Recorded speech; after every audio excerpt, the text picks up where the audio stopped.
My name is Seamus Harding. I'm a junior from Hillsborough, New Jersey. I am on the men's swimming and diving team here at Duke. My big thing that I do is platform. So I go off the really high platform and I kind of throw myself off the platform and pray that I don't fall to my death in a beautiful, beautiful fashion. Favorite event representing Duke was ACC's this past year. I got second on platform, which was totally unexpected. I came into the final in seventh, and after my second dive, I totally went into a very focused zone, and I even was like telling my coach, I was like, nuns, like, I don't even know what's happening right now, just kind of go with it. And I ended up getting second, and that was probably one of the coolest things I've done here so far with athletics. Do you ever feel like there's been a time since coming here that you doubted your ability to juggle being an athlete and being a successful student? Every day. But seriously, not every day. But my freshman year was a bit of a doozy. We were in a fabulous time. COVID is great. COVID is grand. But I had a very hard time getting up in the morning to go to practice and trying to be able to do everything that everyone expected out of me. And I think that really took a toll on my mental health that year. I seriously didn't want to come back after that experience. But my mom, thank God my mom forced me to give it one more shot, Seamus, give it one more shot. So I did, and I'm very happy that I decided to stay.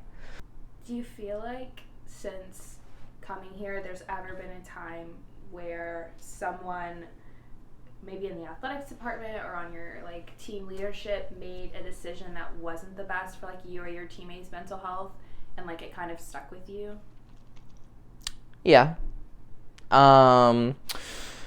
During my freshman year, everyone got to go home at Thanksgiving, and everyone had like a 2-month break off, but our coaches decided to keep us here for another 3 weeks. It just really sucked because the coaches and the parents, oh my God, the coaches got to go home to their family and their kids, and they didn't really care about our feelings or intentions. And that sticks with me every day, because how could you be so willing to like come here and coach us and give us all these opportunities, yet we still can't go home and see our families? Like, that seriously ticked me off. What you felt like the athletic department has done really well or really poorly to support you and other athletes? I think the athletic department has a great tutoring system. They have provided me with tutors in all the classes that I've struggled with, and they have helped me to succeed. They have also provided such amazing therapists, just to talk about literally anything that's going on. I'm the kind of person that I can't hold everything in. So I love how I can go to my therapist who is involved with Duke Athletics, and I can just kind of talk to her about like what's going on with my day and go through my trauma and figure out how I can make it all work. What advice would you have for athletes who are having trouble voicing that they're struggling or reaching out for help with their mental well-being? It took a while for me to finally come out of my shell and kind of talk about what's going on in my life. I I know not everyone has like a very good home that they can go to. Mine's very dysfunctional, but I have siblings. Their names are Maggie, Liam, and Rory. Liam is 17, my sister's 16, and Rory is 10.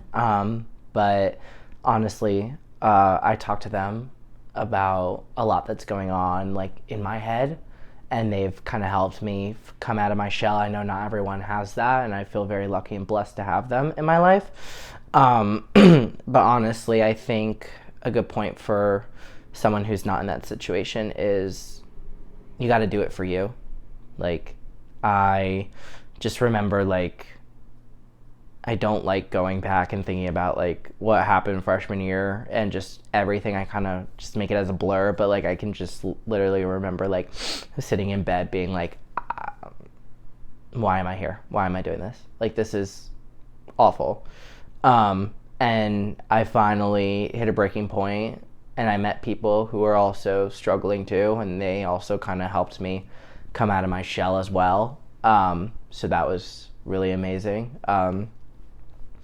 Honestly, just saying something, like, to anyone does so much wonders, because it did me wonders. You're going to a Division I school, you're going to Duke, like, it's pretty freaking awesome. I mean, if you're having a bad day, sometimes I just think about that, like, holy crap, I'm here. Like, if I didn't do athletics, I don't know where I would be. And finally, is there anything else you'd like to add or any final thoughts about the topic? Mental health it's becoming a serious problem with our generation. Please, like, don't listen to those bad thoughts in your head telling you that you're fine and you're okay, because odds are that you're not. And I know that's, like, such a scary thing to say, but it's true. Like, you don't want your head and your anxiety and your depression overrule you because you're not being the best self that you can be. And I unfortunately had to learn that the hard way. Odds are that people are going to be on your side no matter what. Even though, like, we're kind of transforming out of COVID, like, people may not be as, like, happy or, like, scared, like, or just have mixed emotions towards your mental health problems, but most like, the only reason they're like that is because they don't know what's going on inside your head. So honestly, I wouldn't listen to those people, and I would find someone that can help you out of your funk and try to be your best self. Yeah. Great, perfect. Thank you so much for your vulnerability and for talking with me. Oh my God, of course.